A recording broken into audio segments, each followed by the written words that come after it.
well, let's move on to a horse I know that everyone is so fond of, Givemefive, who gave the yard its first ever Cheltenham winner. He won 3 times last season, earning over £50,000 in prize money, and along with his Cheltenham win. I wish. It just seems to roll off the tongue. Yeah.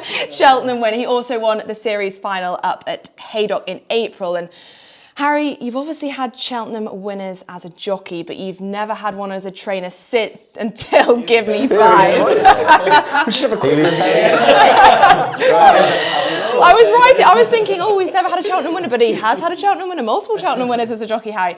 But Ask Ella about one of them in particular. Yeah, yeah. Let's move swiftly on. But tell us about that day, because I'm sure, as a trainer, having a winner at Jump Chase HQ is something that you probably always dreamt about, right? Yeah, he was the first horse I ran there with a realistic chance of winning. I actually... So I can take some credit for this story, but not all of it, and I'll explain why. Paul rode him in all his juvenile starts. He did really well as a juvenile. He actually got sick when he went to Fairyhouse and was a bit disappointing. So then we left him off, and I said to Paul, I think it was in the paddock after the race, I said, there's a race for him next year. It's Cheltenham in October, 4-year-old race. He will be ready to dance that day. So we got him in a month early. He was going to go for a flat race a month before Cheltenham, which he did. Finished second at Haydock Park and ran really well. Just got to like a furlong about a furlong down and just had a bit of a blow. And then we barreled the work into him, and he was ready for his life for Cheltenham. And then on the week of the race, there were a couple of horses in it that I was like, Bottleless Secret, the main one, who had beaten him very convincingly at Fairyhouse in the spring, and I was sort of looking at it thinking, we're going to go there, run a career best, we're not going to be able to win. And my sister Amy, Graham, my head lad, and Charlie, my assistant, were basically like, Harry, you've had this plan since April, stop being so wet.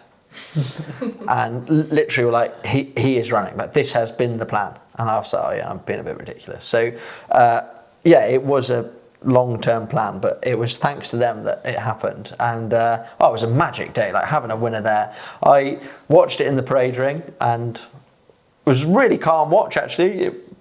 Paul and I discussed it the night before, as always. It went pretty much to plan. I'm sure Paul will tell you about that. But the best bit of that day for me, by miles, was he came into the paddock, back into the winner's enclosure, and I just wandered in like 10 paces behind him into the winner's enclosure, and he jogged back in. He looked like he was having a fantastic time. And I just thought, it was just such a nice moment. Just watching him walk into the winner's enclosure, he got a good reception, and I was really proud. I thought that was a really, really good day, that was.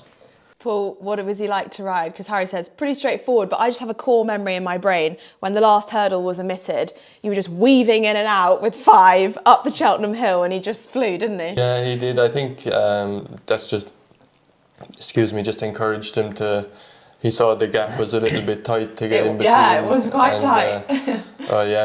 He wasn't backing out of that one anyway, and he took off up the hill. That was a brilliant result, and as Harry said, that was he'd targeted that from like 6 months earlier, more maybe, and yeah, had him spot on for the day, so that was good. And to round off his season, he obviously won the series final at Haydock and then ran again in the Swinton Hurdle with great credit. I think he was carrying top weight that day. But talk us through the series final victory, because it was a very confident ride. You were happy to set the fractions out in front. Yeah, talk us through that day at Haydock. Yeah, well, I think he got a lot of confidence from the run before that when he won at Newcastle, which qualified him for that race. And then the plan at Haydock was just to go a good strong gallop. It was good ground that day as well, or on nice ground anyway. He jumped on unbelievable, and when I went to put a bit of pressure on down the home straight, he really picked up his stay as well. You know, when he gets into a good rhythm jumping, he'd go through a wall for you, yeah. And he wasn't for catching. No. Also, shout out to Holly Doyle for Givemefive. She rode him in an all-weather race at Lingfield, and she said, you should try this horse in a tongue ties. Because on all-weather surfaces, it's like silent galloping. And she was like, he was holding his breath like for long parts of the race and then letting out big gasps.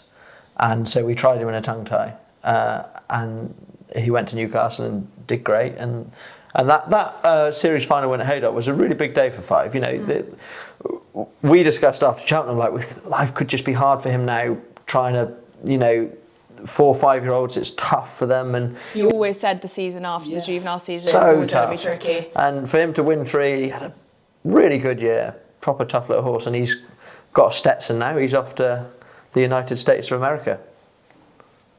Not for me. He's going to warmer climates. Oh, really? Yeah. Tell us about that. So, well, his owners, principally Graham McDowell, who is really getting into his racing. He loves his racing, and he's really passionate about it. And Brooks and Dan are too, but I think Graham is taking the lead in it. And you know, we've just been talking about horses' development, and he's got a beautiful horse called Kiwi Rush, and very nice horse we think that we've just bought called the Burren Man. And Graham sort of said to me, do you think Givemefive can get better? Where do you think his value is at now? And I feel that we've achieved a lot with Five, but his size and scope tells us that he's probably not going to get he's not going to improve in the English system, because his life is in handicaps now, and his life is going to be very tough. And I'm told that there's a fantastic program for him in America, and you know, he's made a good price, and he's going to Megan, my cousin, who sourced him in the first place, has sorted it out. And yeah, we wish him all the best. He's been a tremendous horse for us, and hopefully he'll get a little Stetson hat and he'll go out there and rock it in America. They say it's hard to break America, but I'm sure Givemefive will. He's in Hollywood now. He's got so famous, he's going to the States. Oh, well, he'll be sorely missed, because he's such a yard superstar, and his little head poking out the window, he always seems so happy with life. And we'll just have to give a shout out to Paige as well, who Paige has rode ridden him every since day. the start, and adores him, and absolutely despises me now for selling him. But you know, she's done a very, very good job with him, and as you rightly say, we'll always remember him. He's been a fabulous horse for us. Well, all the best to Givemefive when he hits the United States of America.